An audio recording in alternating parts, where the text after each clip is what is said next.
Hello and welcome to your in-depth weekly horoscope for week commencing the 12th of June for the Sun or the Ascendant.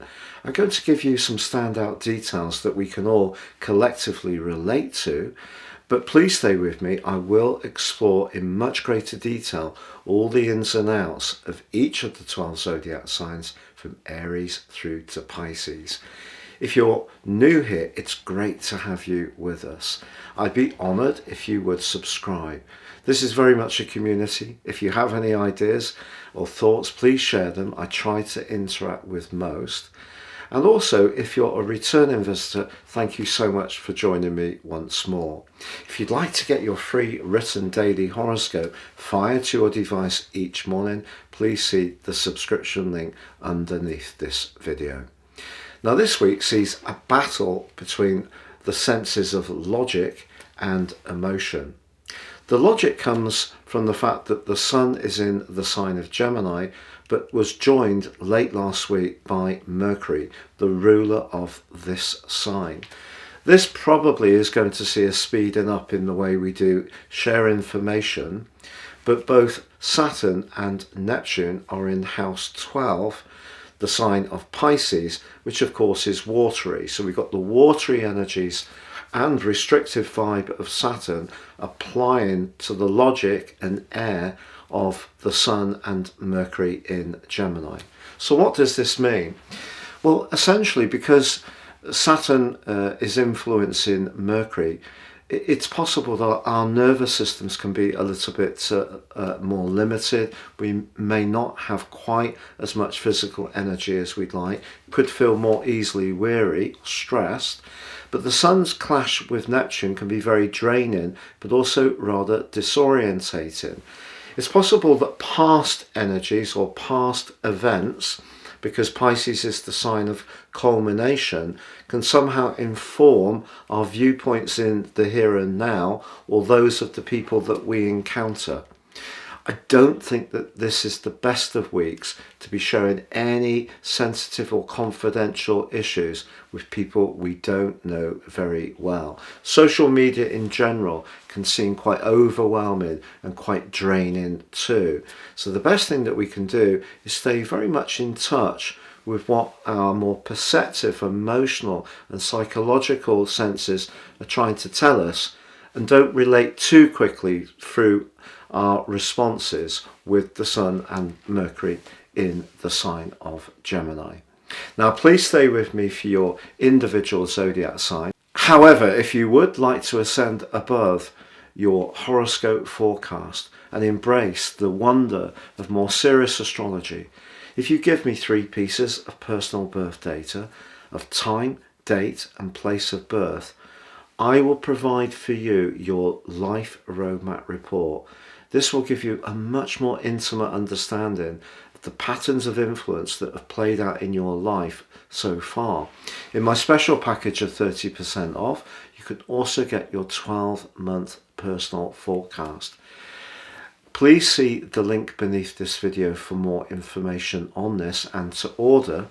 If you don't know your time, you can buy my solar package, also the life roadmap and the forecast, and also with 30% off by seeing the link beneath this video too.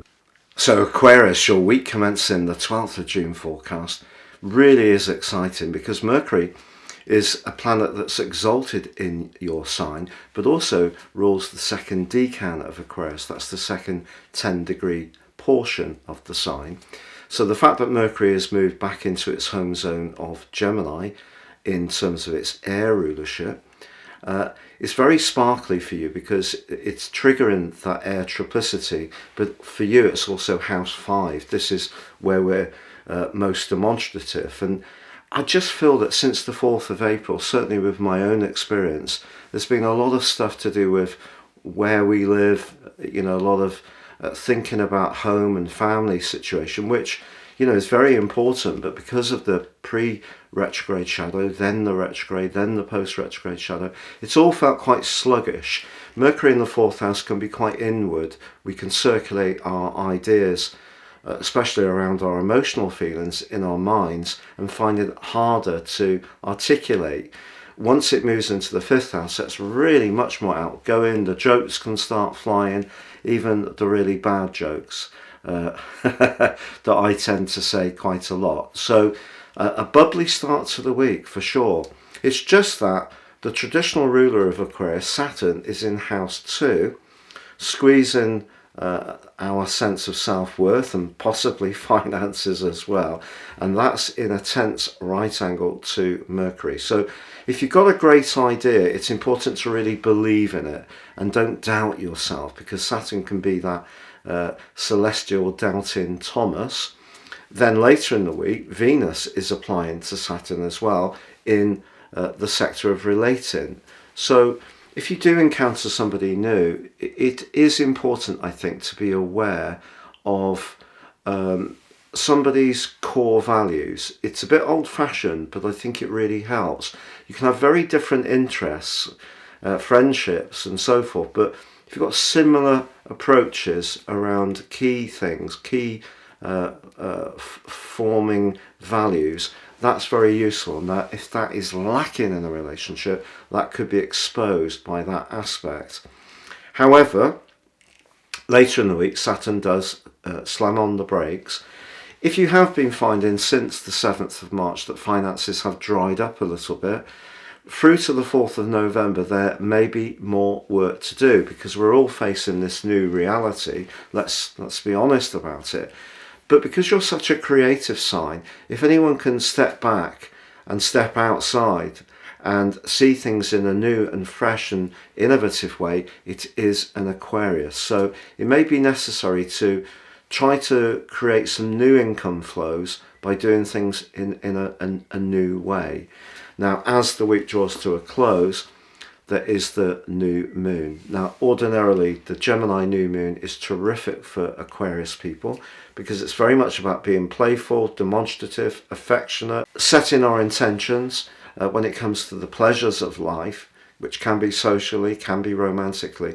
But this one's squaring up with Neptune, also in house 2. So again, I think it's really important that we're quite clear on our identities, which is something that I think Aquarius people can have a bit of a battle with, because it's not always easy to be someone who breaks the mold. And if you are someone who is quite obviously a little bit different to some of your peers, this week is kind of pushing you to embrace that and stand with it and demonstrate it, not withdraw from it, because it may in some way attract a little bit of attention. So it's a week to show, for myself and for yourself, to show courage in who we are, and good things can come from it for sure.